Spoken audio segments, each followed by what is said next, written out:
Assalamu alaikum everyone. Welcome to Romania ATF with a new vlog and I hope you all are very good. I am also fine alhamdulillah. जैसे जैसे मौसम बदलता है ना, हमारे खाने पीने का स्टाइल भी अकॉर्डिंगली चेंज होता रहता है। सर्दियाँ हो तो चाय कॉफ़ी सूप वगैरह, और जैसे आजकल शदीद गर्मी चल रही है तो सुबह सुबह नाश्ते से पहले ये मिल्क शेक दूध लस्सी वगैरह का यूज़ हो रहा होता है। वैसे तो शेक बनाने की ड्यूटी जी की ही होती है। आजकल बच्चों की वेकेशंस चल रही हैं तो सुबह सुबह उनके लिए बनाना या मैंगो शेक बनाकर उनको सोए हुए जगा रहे होते हैं, और बच्चे नींद में उठकर पीते हैं और कभी कभी तो फिर से सो जाते हैं। तो आज शेक मैं बना रही थी, सोचा आपके साथ क्लिप्स शेयर कर दूं। जल्दी जल्दी से नाश्ते से फारिग हुई, कोई अंडा ऑमलेट ब्रेड वगैरह आपके साथ शेयर नहीं किया क्योंकि आज मैं फ़्रिज की डीप क्लीनिंग करने वाली थी। वैसे तो किचन की जो है डेली रूटीन से फ़ारिग होकर मैं शावर लेती हूँ, पर आज लाहौर में इतनी कोई शदीद गर्मी है ना, इसलिए पहले मैंने शावर लिया क्योंकि फ़्रिज की क्लीनिंग का काम जो है वो भी एक बड़ा सारा काम है। तो आपको पता है उसके लिए फिर एक एनर्जी चाहिए होती है, और मैं ख़ुद से कर रही होती हूँ क्लीनिंग, मेड से ये मैं नहीं करवाती क्योंकि कभी कभी करनी होती है, तो फिर ये काम मैं ख़ुद से कर रही होती हूँ। So let's get started with this deep cleaning. तो सबसे पहले तो आप ये देखें मेरी फ्रिज का हशर हुआ पड़ा है। वैसे ये मैंने आपको बताऊं कुछ दिन पहले ही फ्रिज से मैंने साफ़ की थी ईद से, फ्रीज़र के साथ ही, बट ये गोश्त की वजह से ये जो ब्लड गिर जाता है ना, तो फिर इससे मुझे बड़ी इरिटेशन होती है, तो फिर मैं इसको फ़ौरी तौर पर साफ़ कर लेती हूँ।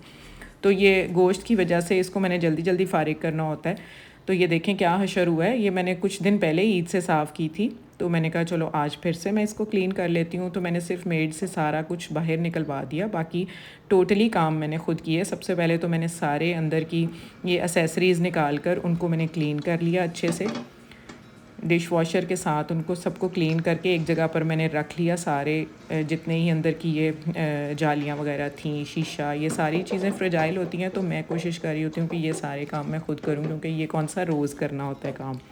तो इस वजह से फिर एक दफ़ा मैंने ये सारी चीज़ें साफ़ करके तो उनको मैंने फिर ड्राई होने के लिए रख दिया।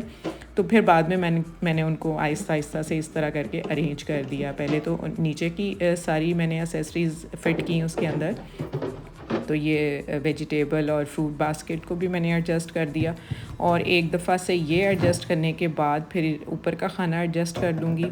तो साइड के भी डोर में जो इस तरह की हैंगिंग्स हैं उनको भी मैंने इस तरह साथ ही एडजस्ट कर दिया। इनको धो के पहले ही रख लिया था, वॉश कर लिया था, ड्राई जब हो गई तो फिर इनको मैंने इसके अंदर लगा दिया। अब ये ऊपर वाले खाने की भी जालियाँ जो है वो भी इसी तरह से मैं एडजस्ट कर दूँगी, और ऊपर के डोर की जो हैं उनके भी बॉक्सेस वो भी मैं साथ इनके लगा दूँगी। तो उसके बाद फिर फ्रिज जो है ना मैं पहले ऑन कर देती हूँ कोई चीज़ रखने से पहले ना, क्योंकि तकरीबन 1-1.5 घंटा मैं फ़्रिज को पहले ख़ाली को चलाती हूँ। तो फिर उसके बाद थोड़ी सी जब कूलिंग हो जाती है फिर उसके अंदर मैं चीज़ें रखती हूँ, क्योंकि ये इंस्ट्रक्शंस भी होती हैं कि आप फ़ौरी तौर पर चीज़ें पहले रख कर तो फिर फ्रिज ऑन ना करें। तो इसलिए फिर मैंने कोई तकरीबन 1 घंटा जो है इसको ऑन करके रखा, और उसके बाद फिर जब कूलिंग इनफ़ हो गई तो फिर उसके अंदर मैंने सारी चीज़ें जो है वो एडजस्ट कर दी। तो वैसे तो फ्रिज में ज़्यादातर फ्रूट दूध या आटा वगैरह ही रखना होता है, या ज़्यादा ब्रेड आ जाती है, वो भी अगर 2-3 दिनों के लिए रखनी हो। ब्रेड वैसे मैं बाहर ही रखती हूँ क्योंकि फ़्रेश रहती है। और ये सारी मिल्क क्रीम वगैरह और कंडेंस मिल्क और हनी, इस तरह की चीज़ें जो होती हैं ये फ्रिज में रखने वाली होती हैं। अदरवाइज़ तो फ्रीज़र ही ज़्यादा यूज़ हो रहा होता है चीज़ों के लिए।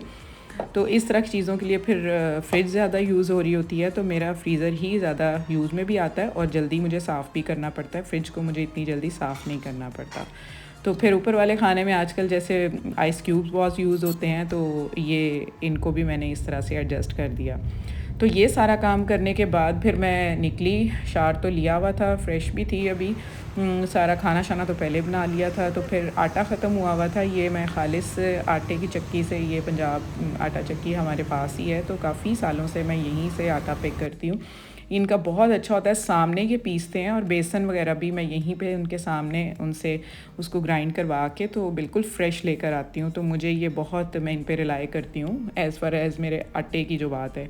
उसके बाद जी ये मुझे मैसेजेस आए हुए थे शनायर से, तो सेल लग गई हुई थी, अब जाना तो मस्ट हो गया हुआ था। तो मैंने कहा चलो पास ही है शनायर का फैक्ट्री आउटलेट भी, वहाँ भी विज़िट कर लेते हैं। तो अच्छा था, काफ़ी ज़्यादा स्टफ़ उन्होंने जो था वो डिस्प्ले में लगाया हुआ था, विंटर का भी समर का भी, विंटर के भी बहुत अच्छे आर्टिकल्स थे जो विंटर में मैंने देखे थे 8-8 10-10 हज़ार की रेंज में थे, वो यहाँ पर 50 ऑफ में, अप टू 50 ऑफ में, वो तकरीबन 4500-5000 की रेंज में बहुत अच्छे 3 पीस अवेलेबल थे। तो फिर ये मुझे 2 अच्छे लगे थे, हनी के लिए और एक अपने लिए। फिर मैंने यहाँ से ये पिक किया। थोड़ी सी ग्रोसरी करनी थी, 2-4 चीज़ें ही थी, तो मैंने कहा चलो निकली हुई हूँ तो अब मैं वो भी ले लूँ। तो इस तरह से फिर ये सारी चीज़ें लेकर तो मैं घर वापस आ गई और रास्ते से कुछ खाने पीने का भी बच्चों के लिए ले लिया। तो इस तरह से फिर आज का दिन जो है बहुत प्रोडक्टिव गुज़रा और फ्रिज का काम जो इतना बड़ा नज़र आ रहा होता है वो अल्हम्दुलिल्लाह से डन हो गया। तो आज का व्लॉग अब मैं यहीं पे एंड कर रही हूँ। बहुत सारे लोगों ने सब्सक्राइब नहीं किया हुआ ना, तो प्लीज़ कर लें और लाइक शेयर भी किया करें और कमेंट ज़रूर किया करें। फ्रिज की क्लीनिंग आज कैसी हुई है ज़रा मुझे बताएं कमेंट करके, शाबाश, कि कैसी आपको लगी। So take good care of yourself, stay fit, stay healthy and Allah हाफिज़।